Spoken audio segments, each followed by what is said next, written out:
Triple E EDC back again with another knife video. This is the Olamic Wayfarer 247. Very interesting knife from Olamic. Olamic is a company that sort of has a motto that each knife is its own. So when you buy a knife from Olamic, it's probably the only one like it that they're going to be selling. So it's a pretty neat thing, and we'll go over the good and the bad of this knife. Let's go ahead and do some size comparisons here.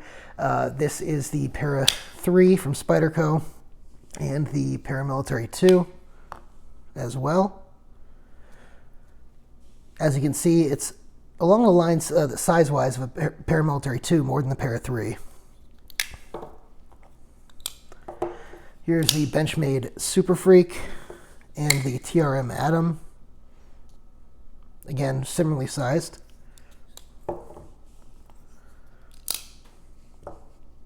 And Spyderco Shaman, Spyderco Endura. Should be enough size comparisons. I know we got a lot of Spydercos there. Okay, let's go ahead and talk about the good and the bad of this knife. So first of all, this is a full titanium model. One of the great things about this company is you can customize the knives. You can send them back and they'll recustomize them for you for a fee, which is really awesome. They have a good warranty. You can call the company and order, your own custom version, or you can wait until they release a batch. And when they release a batch, they're going to have a whole bunch of different options that are basically customized. So you'll see, use the DLT links below if you're going to buy, guys. Definitely helps the channel. But if you go and check it out on DLT, what you're going to find is that there's a whole bunch of different options, and there's usually one, there should only be one of each option. So once you buy, it should immediately say sold out, and you'll know that you have the only one like that, which is a cool concept. This does come in different blade shapes. They have a sheep's cliff one, I believe. This is the I forgot what they call this blade shape, but essentially this is sort of a drop point with a it wants to be a harpoon a little bit, but it's not quite there. There's a little bit, a little, part of the blade where it comes to a point right here. It's not quite a harpoon, but it has a swedge underneath it. So very interesting blade shape, very cool looking. The blade shape itself is actually pretty useful. As you can see, it has a choil, it doesn't have a choil for choking up, but the flipper tab here can be used to choke up if you want to. There's not really any danger of you being cut, so that's a cool feature on it. The ergonomics on this are absolutely excellent. I'm gonna put the ergonomics on this as being about an 8.5 out of 10. Very, very nice ergonomics on this. The fit and finish on these is really, really good. This version, I believe, has orange G10 as the accents, and is stonewashed titanium with I think this is a stonewashed. I believe this is a stonewashed blade. Could be acid wash. I think it's stonewashed though. I don't quite recall, but obviously it's a titanium frame lock. Has over travel stop. It has steel lock bar insert. Just great construction all around. You saw a misfire there. We'll get to the detent on the bad. But overall I shouldn't say it's bad. It's decent, but it's not great.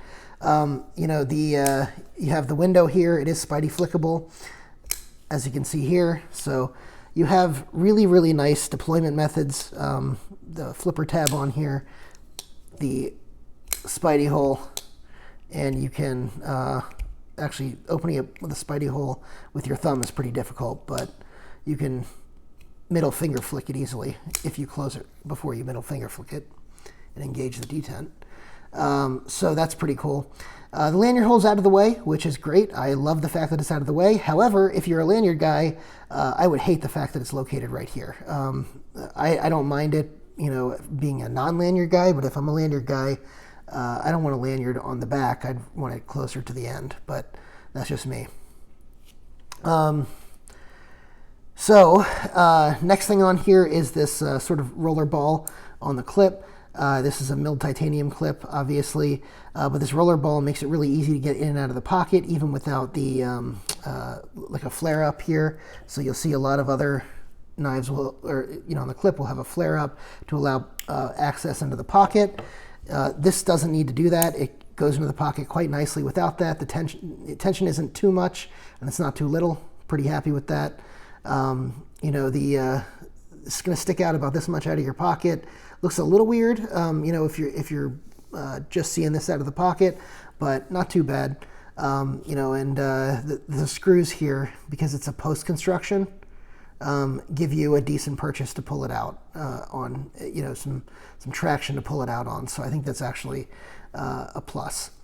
Let's go ahead and I believe that's pretty much all the good. Like I said, the blade shape is excellent, has a nice piercing tip on it, it works pretty well for its intended purpose.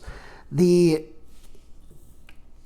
grind on here is good, but it's not great. Despite the fact that the stock on here is decently thin, as you'll see here, it's decently thin. This is a Paramilitary 2. So it's about the same size as the Paramilitary 2.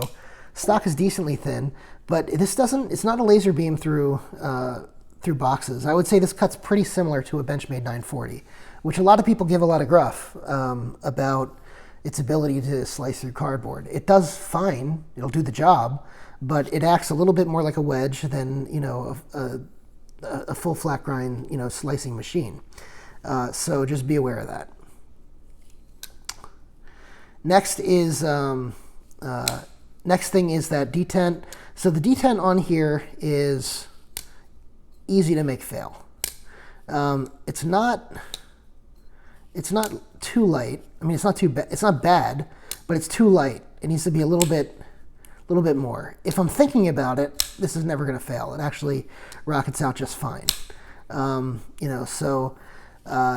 But it is a little light. As you can see, it can definitely fail, and can definitely fail pretty significantly. But it's actually tuned pretty well for that Spidey flick, so I do have to give it that. Next thing on here is the price. These are pretty pricey. These run starting at $545. They run up from there, because you can get different accents. You can get, titanium inserts that are, crazy anodized. You can get Timascus inserts. You can get different milling patterns. You can get all sorts of different things. I'll give you an example if I have it here. What did I do with that?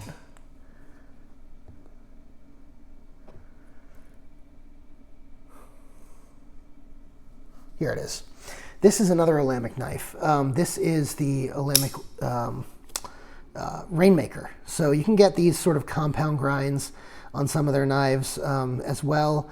You can get whole milling patterns and things like that.